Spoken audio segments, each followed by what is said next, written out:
희빈홍 씨는 조선 중종의 후궁으로 본가는 남양이었으며 거주지는 서울이었습니다. 그녀는 1494년 남양군 홍경주와 어머니 안동권 씨 사이에서 이남이녀 중 막내딸로 태어났습니다. 희빈홍 씨의 집안은 아버지 때에 이르러 최고의 명문가로 자리 잡습니다. 그녀의 아버지 홍경주는 희빈홍 씨가 8살 되던 해인 1501년에 급제를 했고 홍문관 정자를 거쳐 1504년 사헌부 지평에 오르면서 젊은 관리가 거칠 수 있는 최고의 청료직을 역임합니다. 그리고 1506년 9월 박원종, 부사영, 성희안 등이 연산군의 폭정에 맞서 반정을 일으켰을 때 홍경주는 사복시 첨정으로서 군자관 부정 신윤무와 군기시 첨정 박영문 등과 함께 군대 동원의 책임을 맡아 거사를 성사시킵니다.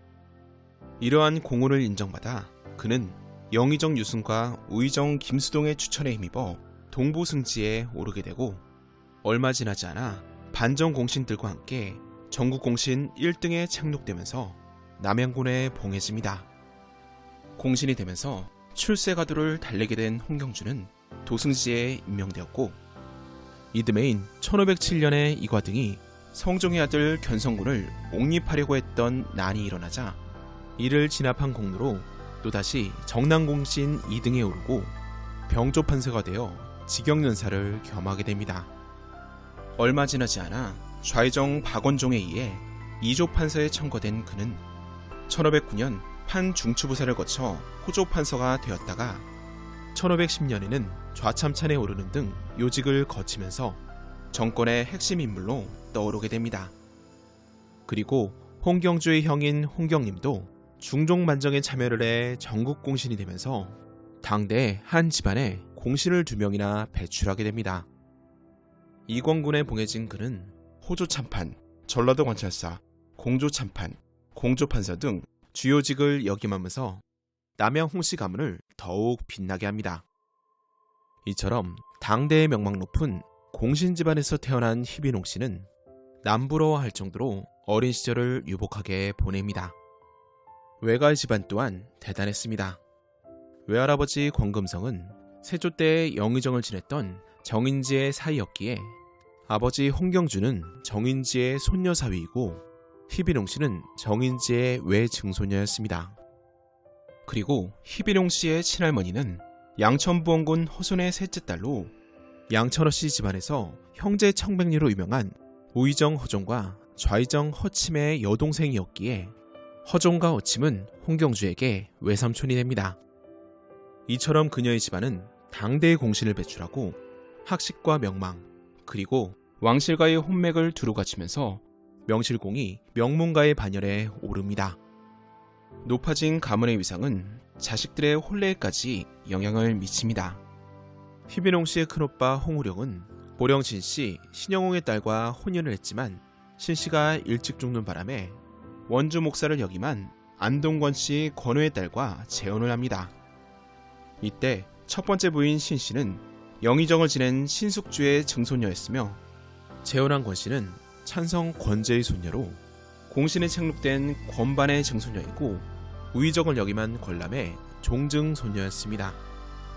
그리고 희빈홍 씨의 언니는 광산김 씨 김영윤에게 시집을 가는데 이때 형부인 김영윤은 증영의정 김철산의 증손으로 공신 김경광의 손자이고 좌참찬 김극핍의 아들이었습니다. 희빈홍 씨의 부친과 큰아버지의 공은 그리고 가문과 연결되어 있는 왕실의 혼맥은 그녀가 후궁에 선발되는 데 결정적인 역할을 하게 됩니다.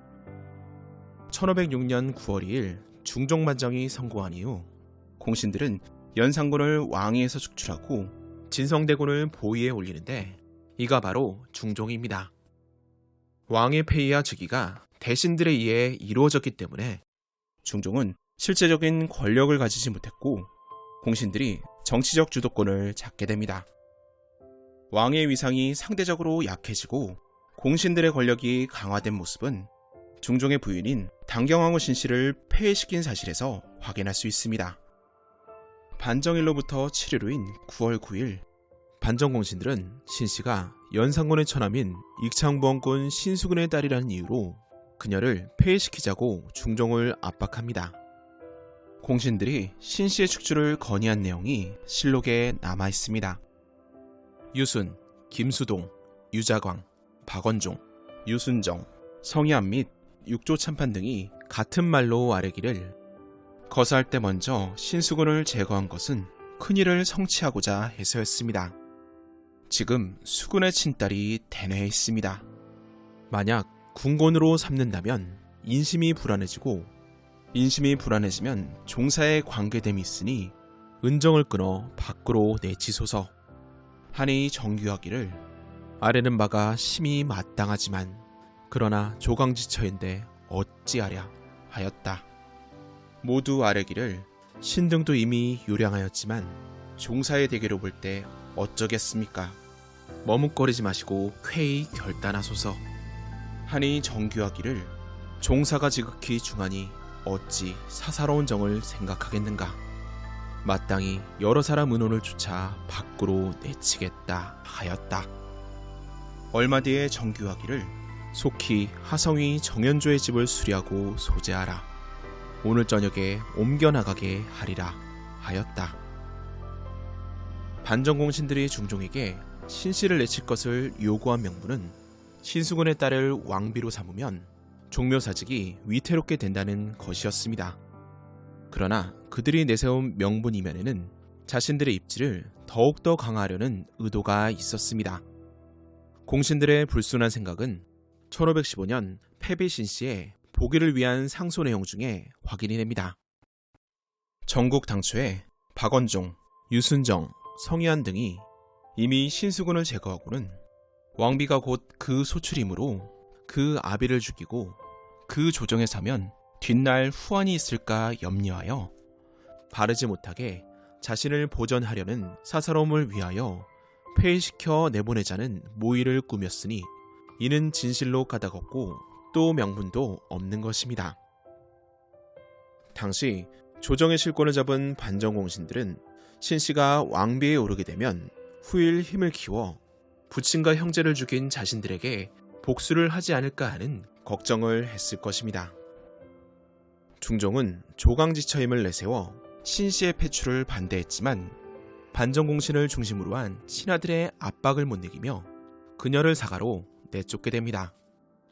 결국 신씨는 왕비 생활을 제대로 해보지도 못한 채 조정 대신들의 결정에 따라 중종이 왕위에 오른 지 7일 만에 패비가 되어 세조의 부마 하성이 정현조의 집으로 내쫓깁니다. 신하들에 의해 왕위에 오른 중종은 부인 신씨를 지킬 힘이 없었기에 그녀가 폐서인 되는 모습을 힘없이 지켜볼 수밖에 없었습니다. 이렇게 신하들에 의해 즉위한 중종의 위상은 매우 낮았습니다. 그리고 역적의 딸이란 이유로 신씨를 쫓아낸 반정공신들은 권력을 유지하기 위해 자신들과 관련된 여인들을 왕비로 세우고자 했습니다. 신씨를 내쫓은 다음날에 곧바로 신하들이 중종에게 왕비를 간택하도록 요구한 것에서 그런 의도를 엿볼 수 있습니다. 예조판서 송일, 참판 정광세가 아뢰기를 신씨가 이미 나갔으니 처녀를 간택하여 내직을 갖추고 또 중궁 책봉한 일도 미리 거행하소서 하니 모두 아랜대로 하라 정교하였다. 당시 왕실에는 신씨가 폐출되면서 왕비가 없었고 당연히 후궁도 없는 상황이었기 때문에 중종은 단 한 명의 배우자도 없는 상태였습니다. 그로 인해 왕실에서는 서둘러 중종의 계비를 간택하려는 절차에 들어갑니다. 신씨가 폐출된 지 8일 뒤인 9월 17일에 중종의 어머니인 왕대비 정연왕후는 정교를 내립니다. 대비께서 정성들에게 정교하기를 후비의 덕은 얌전하고 착한 것이 제일인 것이다. 지금 중궁을 간택하는 때에 한갓 용모만을 봐서는 안 된다. 내가 먼저 두세 처녀를 간택하여 후궁에 두었다가 서서히 그 행실을 보다 배필을 삼도록 하니 어떠한가 하니 정승들이 회개하기를 대비 본부가 이와 같으시니 바로 신등의 뜻에 부합합니다. 이는 실로 종사와 신민의 복입니다 하였다. 왕대비 정연왕후는 계비를 바로 선정하기에 앞서 두세 명의 수기를 미리 들였다가 그들 가운데 계비를 삼았던 기존의 방식을 따르려고 했습니다. 간택된 후궁들의 됨됨이를 미리 살핀 후 검증된 여인을 왕비로 올리는 것이 합리적이라고 생각했기 때문이었습니다. 이와 비슷한 사례가 바로 예종의 계비 안순왕후가 세자빈이 죽고 공석인 상태에서 동궁의 종호품 후궁인 소온에 간택되었다가 왕비로 승격된 경우였습니다. 중종은 어머니 정연왕후의 뜻에 따라 왕비가 공석인 상태에서 계비를 먼저 정하지 않고 후궁을 들이기로 결정합니다. 얼마 지나지 않아 후궁 간택을 위한 절차가 진행되었고 14살에서 22살 여인들을 대상으로 금혼령이 내려지는데 이는 19살이 되는 중종의 나이를 고려한 것이었습니다. 그러나 어찌된 영문인지 처음과는 다르게 간택은 더디게 진행됩니다. 왕대비의 정교 이후 4개월이나 흐르자 좌의정 박원종과 우의정 유순정이 왕비 간택에 대해 재차 중종에게 주청을 올리지만 중종은 왕비를 서둘러 결정하려고 하지 않았습니다.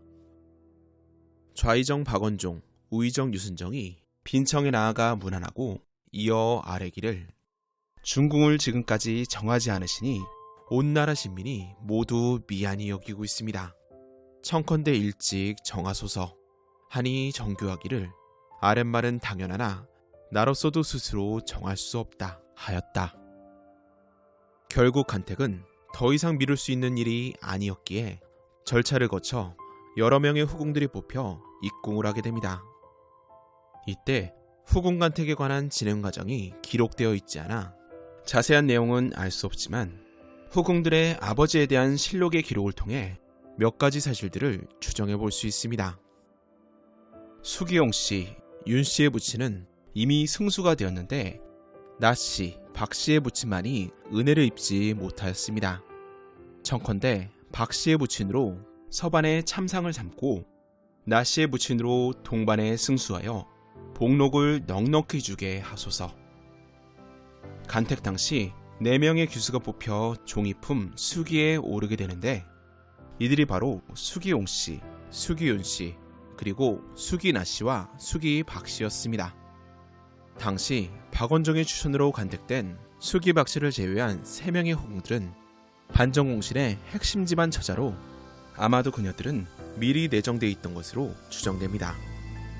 그리고 나 씨와 박 씨보다 윤 씨와 홍 씨의 부친이 먼저 벼슬의 품계를 올려받은 것을 보면 왕실에서는 후궁들 중 수기윤 씨와 수기용 씨를 더 우대했던 것으로 보입니다.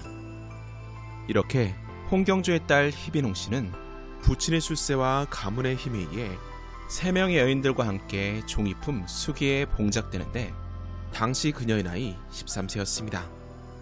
중종과 왕대비 정연왕후는 처음에 왕비를 외부에서 직접 뽑지 않고 여러 명의 후궁을 미리 뽑아두었다가 이들 중 한 명을 왕비로 선택할 계획이었습니다. 그러나 중종은 왕비가 한 번 정해지면 바꿀 수도 없어서 경솔할 수 없다 라고 하면서 거의 1년이 다 되도록 왕비를 결정하지 못하고 차일피일 미루게 되는데 이러한 정황이 실록에 기록되어 있습니다. 좌의정 박원종, 우의정 유순정, 좌찬성 박안성 등이 아뢰기를 왕비 책봉한 일을 신등이 전일에 2번이나 아뢰었으나 이제까지 국무를 정하지 못하여 대체에 온당치 못하니 바라건대 속히 정하시어 나라 사람의 소망에 맞도록 하소서 하니 정규하기를 속히 국무를 정하는 일은 매우 당연하다. 그러나 이같이 큰 일을 갑작스럽게 빨리 정하는 것은 온당하지 못하다. 선왕들께서도 후사를 중히 여기심으로 결연히 정하지 못하신 것이다. 이제 자전의 뜻도 그러시고 나 역시 그 때문에 어렵게 여긴다 하였다. 다시 아뢰기를 큰일을 갑자기 정하기 온당치 못하다는 하교는 매우 당연합니다. 국무의 범절은 마땅히 덕행으로 으뜸을 삼는 것이오. 비록 뒤를 이을 후사가 없더라도 다른 분에게 아들이 있으면 역시 내통을 잇게 될 것입니다. 하니 곧 윤씨를 왕비로 삼도록 명하였다. 중종과 왕대비 정연하고는 후궁들 중에서 계비를 선정하는 것을 망설이고 있었습니다. 이들은 모두 반정공신들과 직간접적으로 연결되어 있던 여인들이기 때문에 적임자를 고르기가 쉽지 않았습니다. 하지만 결국 중종은 박원종 등 신하들의 독촉에 못 이겨 1507년 6월 17일에 후궁중 수기윤 씨를 다음 왕비인 계비로 결정합니다. 윤 씨가 계비로 뽑힌 것은 그녀의 가문인 파평윤 씨가 대대로 왕비를 배출할 만큼 왕실과 밀접한 당대 최고의 명문가였고, 심지어 반정 최고 공신 중 하나인 박원종이 그녀의 외숙부였기 때문이었습니다. 당시의 박원종은 자신의 확고한 지위를 다지기 위해 조카인 수기윤 씨를 계비로 추천했을 가능성이 높습니다. 이렇게 희빈홍 씨는 상대적으로 더 우세했던 파평윤 씨 가문에 밀려 왕비의 자리를 놓치고 하루아침에 같은 서열에 있었던 수기윤 씨를 상전으로 모셔야만 했습니다. 아쉽게 왕비 간선에 최종적으로 떨어졌지만 그녀의 왕실 생활은 비교적 순탄했습니다. 아버지인 홍경주가 1507년에 일어난 견성군 옥림모반 사건에서 공을 세워 또다시 정난공신이 되면서 왕실 내에서 그녀의 입지는 더욱 공고해집니다. 중종과의 금술도 매우 좋았습니다. 일찍 3명의 왕자를 떠나보내긴 했지만 그녀의 나이 20살이 되던 1513년에 금원군을 낳는 등 총 5명의 왕자를 출산했습니다. 그리고 봉작 또한 지속적으로 이루어져 종이품 수기로 입궁한 이후 중종의 총애에 힘입어 정이품 소위와 종일품 귀인을 거쳐 정일품 비내까지 오르게 됩니다. 희빈홍 씨는 이처럼 아버지의 후광과 아들 금원군의 탄생으로 잠이당에서 행복한 궁궐 생활을 누리게 됩니다. 그러나 희빈홍 씨의 마음을 불편하게 하는 이가 있었으니 그가 바로 경빈박 씨였습니다.